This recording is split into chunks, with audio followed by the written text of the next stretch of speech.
今天想要分享给大家的是我们家如何消耗吃不完的吐司。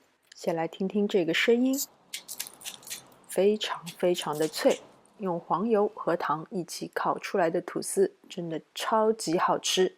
首先我们要融化40克的黄油，我是覆盖保鲜膜扎几个小孔，然后用微波炉加热使黄油融化。2片厚切吐司，把它们切成1口的大小，吃起来会比较方便。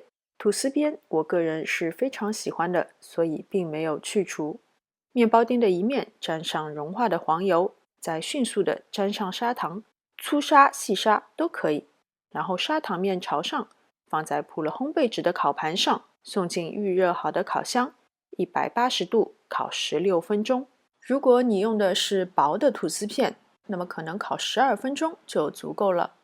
成功的吐司丁应该是非常脆的，如果没有，那么就证明没有把里面的水分烤干。继续回炉1到2分钟，直到达到你想要的状态。这个组合很难不好吃，一口一个，一个再接一个，完全停不下来。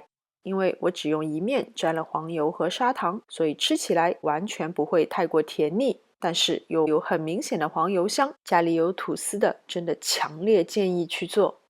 好了，今天的视频就到这边，非常感谢大家的观看。喜欢我的视频，请记得点赞、分享和关注我的频道。我们下次再见。